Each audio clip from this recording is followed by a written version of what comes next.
21페이지. 올해 표준 점수로 보면은 국어 수학 탐구가 한 330점에서 340점대가 인서울이었는데 22페이지 인문계 보면은 여러분들 국어 수학 탐구 딱 세 과목 표준 점수 딱 몇 점인지 동그라미 해놓고 올해 국어 수학 사회 탐구 애들의 점수 분포도를 보면은 전체적으로 수학 점수가 제일 안 나오고 있습니다. 그래서 이 부분에 대해서 점수가 좀 상대적으로 높아졌느냐 낮아졌느냐 대단히 중요한 거니까 뭐 문과들 일단 저는 굉장히 수학 중요하다고 볼 수밖에 없고, 그 다음에 24페이지 자연계는 과학 탐구가 점수가 굉장히 상대적으로 안 좋네요. 그래서 저는 문과든 이과든 둘 다 경고를 합니다. 국어는 한 과목이죠. 수학 한 과목이죠. 영어 한 과목이죠. 탐구는 그냥 두 과목이에요. 두 과목에서 한 과목이라도 잘못 봤다 시험 온통 다 베린 겁니다. 그래서 탐구만큼은 두 과목이 조합적으로 잘 나와야 됩니다. 제가 지난주에도 수능 정시 설명회 할 때 탐구 두 과목 중에서 한 과목만 반영하는 대학 찾기 시작하면 이미 대학이 90% 다 날라갔습니다. 여러분 원하는 대학은 100% 다 날라갔다고 보면 돼. 참 중요하고 어렵고 예측하기도 어렵습니다. 그래서 이걸 재수하기 시작할 때 저 뒷전에 갖다 놓고서 기타 과목이고 암기 과목이라고 생각한다라면 그것부터 수능 접근 잘못 이해하고 있는 것 같아요. 그래서 저는 매년마다 재수를 하기 전에 6월달, 9월달 평가 모의고사 보고 입시 설명하고 브리핑 할 때마다 내년 저는 탐구 중요하다고 보고, 재수학원에 들어온 애들 중에서 탐구 베린 애들 엄청나게 많습니다. 의대 들어간 애들도 탐구가 4, 5등급짜리가 들어와서 1등급 맞고 의대로 들어갑니다. 예외가 없습니다. 그러니까 이 탐구에 대한 과목은 대단히 중요시하고, 또 수능 시험의 과목은 뭐가 중요한지 함부로 속단하지 마십시오. 가봐야 합니다. 쉽게 출제됐고 어렵게 올해 수능 만점자가 자연계에서 10명 나왔죠. 10명 나왔는데 자연계에서 한 문제 안 틀렸는데 국어 수학 탐구 표준 점수 더하기 해봤더니 한 놈은 424점 찍혀 있고, 가장 낮은 애는 10명 중에 10등한 애는 만점 맞고서 414점 찍혀져 있고, 서울대 의대 합격 예상 점수는 415점 예측하고 있고, 만점 맞고도 서울대 의대 불확실 이런 게 있고, 만점 맞고 서울대 의대 갈 수 있었는데 고대가 있고 지금. 그러니까 참 탐구 과목 여러분들 올해 수능 성적표 다시 되돌아보십시오. 제가 이 얘기가 지금 어느 정도 접근되고 있는지, 또 6월 달에 점수가 어떻게 나왔었는데 본수능 때 어떻게 나왔는지. 잘 나와도 걱정이에요. 6월 9월 달에 1, 2 계속 찍어도 걱정이다라는 거. 그래서 탐구는 이것저것 생각하지 말고 무조건 만점 목표입니다. 그때 가서 생각을 하고, 만점 맞아도 지금 414점 나왔잖아요. 어때는 424점 나왔는데 그건 운빨이었죠. 어떤 과목을 여기에다가 더군다나 한두 개 틀렸다라고 하면 작살난 거죠. 국어 수학이 다 날라갔다고 볼 정도. 그래서 그런 생각을 처음부터 단단하게 마음을 먹으시고, 탐구 영향력 올해 하여튼 다 커졌어요. 그 다음에 26페이지. 내년도 고등학교 3학년 학생들 올해 사탐론 현상 벌어졌죠.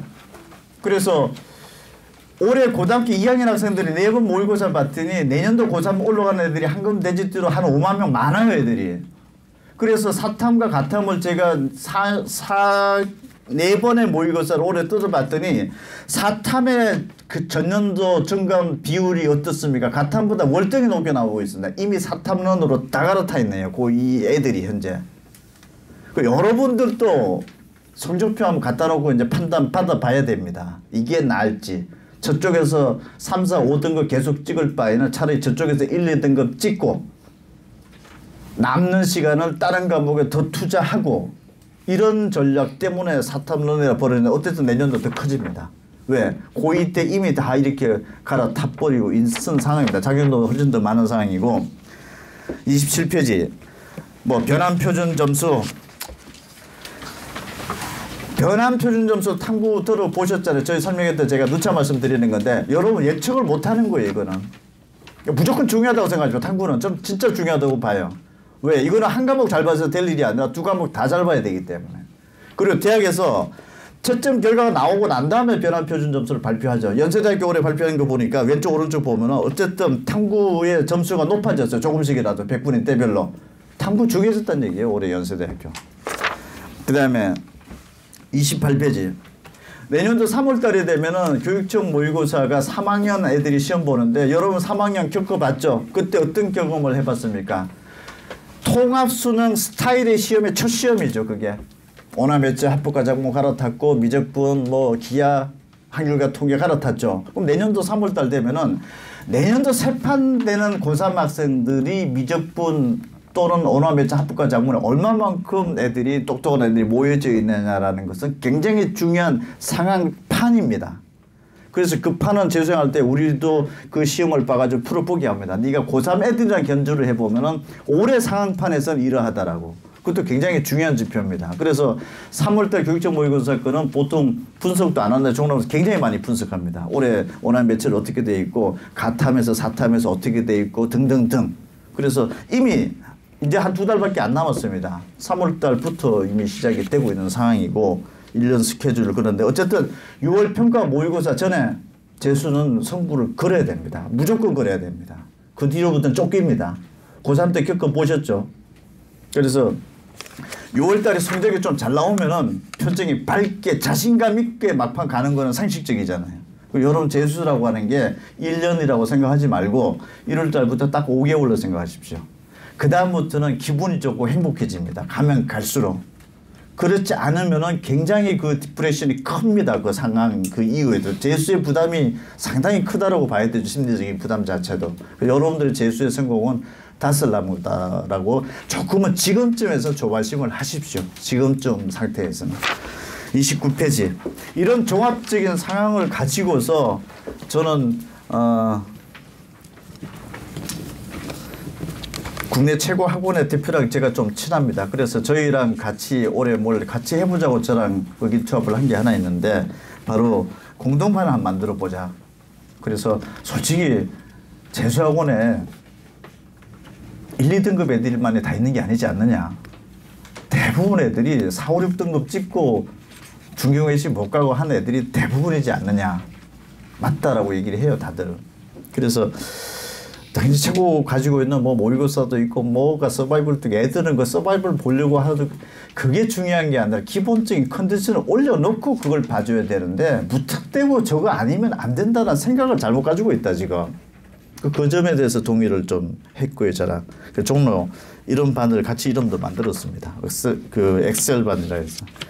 30페이지 보면은 이 반에 들어온 애들한테는 우리께 됐든 종로가 됐든 그 학원이 됐든 모든 컨텐츠는 다 제공해 주니까 걱정하지 말라고 얘기를 해주고 싶어요. 뭐 서바이벌이 됐든 뭐가 됐든 다 해가지고 컨텐츠를 다 줄 테니까 중요한 거는 컨디션을 만들라. 5개월 이내에. 그리고 강사진도 여기 좀 별도로 좀 배치를 해보자. 그래서 같이 한번 보자 이런 거고 있고 여기 반은 수학 참 중요하다. 둘이서 이렇게 결론을 내렸어요. 학원에서 도와줄 수 있는 최대의 수혜 과목은 수학하고 탐구로 본다. 왜? 탐구는 어렵다 사실은. 전략 잡기도 어렵고. 수학은 무조건 고3 때랑 달리 가야 된다 이거는. 왜? 본인이 노력과 학원의 도움이 가장 필요하는 과목이 수학과 탐구인 것 같다. 나머지 국어하고 영어는 양적인 것으로 좀 볼 수 있지 않느냐. 공부를 얼마만큼 본인 스스로 하고 그게 수준에 맞게끔 또 옆에서 어시스트 해주는 정도. 근데 수학과 탐구는 굉장히 강도 높은 어시스트를 하면서 전략을 좀 짜줄 필요가 있다. 그래서 수학 탐구에 일단 집중한다라고 이렇게 수학 탐구를 내년도 6월까지 1등급 또는 2등급에 올리겠다라는 거. 이게 목표입니다. 그 다음에 국어 영어는 선택적으로 좀 속을 돌리자 이거는. 그래서 이거는 상태에 따라 다르고 이거는 바로 특정할 수가 없다. 이 정도 도달됐다라고 국어는 어떻게 감히 특정을 할 수 있느냐.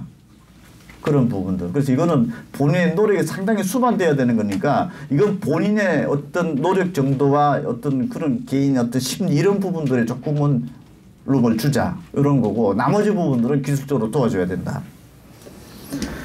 수학 4, 5등급이 찍혀져 왔다라고 하면은 야 얘네들은 이 수학 4, 5등급을 1, 2등급으로 올리는 데 있어서 다른 과목에 발목이 잡히면 안 되지 않겠느냐. 그냥 사탐 2까지만 사탐 하나로 돌려버리자 이거는 의무적으로. 그래 놓고 수학 1등급 2등급 정도까지 올라가고 난 다음에 다시 얘기를 해보든지 어쨌든 그런 식의 전략을 짜주고 싶다. 그럼 대학이 굉장히 그림이 달라질 텐데 그 다음에 3등급 정도가 된다. 수학 3등급이. 이거는 굉장히 좀 진지하게 얘기를 해보자. 내가 2등급까지 도달 목표가 있다라고 하면은 될 가능성이 잠재성도 있고 능력도 있고 6, 9월달 이래 등등 봤을 때 2등급 정도는 괜찮겠다 싶으면은 본인 원하는 대로. 이렇게 좀 방향을 좀 현재는 잡고 있습니다. 그 다음에 어쨌든 내년 6월 모평까지를 목표로 하고 여기 한 1, 2등급 정도 4, 5, 6등급이 1, 2등급까지 치고 들어왔다라고 하면 그 나머지 하프타임은 괜찮지 않겠느냐. 내 스스로도. 그래서 이건 저랑 그쪽 대표랑 비밀리에 계속 성적은 보자. 뭘 집어넣어주고 뭘 투입을 냈더니 어떻게 된다라는 걸 어쨌든 한 5월 달까지 집중적으로 한번 관리를 해보자라고 하는 게 이번 선행반부터 움직임입니다. 그래서 여러분들께서 N수를 생각한다라고 하면 아까 처음에 말씀드렸듯이 한번 질러보는 것도 생각도 뭐 한번 그냥 가볍게 제가 말씀드리는 게 아니라 정말 여러분들이 고등학교 3학년만 겪어보셨던 부모님들은 전체적인 사이클 자체를 모르실 거예요. 정시 사이클을 진짜 모르고 다 고3 때 수시로 붙을 줄 알아요. 지금 이 시간에도 오늘 제가 언론 인터뷰에서 전화만 해도 올 거니까 전화 받으시라고 얘기를 하면은 전화만 잡고 있는 사람 많을 거야 아마. 그리고 정시 때를 제대로 한 사이클을 본 사람들은 재수 정도 지켜본 사람들이에요. 이 경험이라는 게 굉장히 중요합니다. 그래서 논술이라는 시험도 시험장에 가보면은 60%가 결시고 10%는 백지서 내고 30%가 실제 시료가 있는 건데 그냥 저기에 모든 걸 건다라든지 올해도 60%예요 지금 그 논술 결시율 자체가.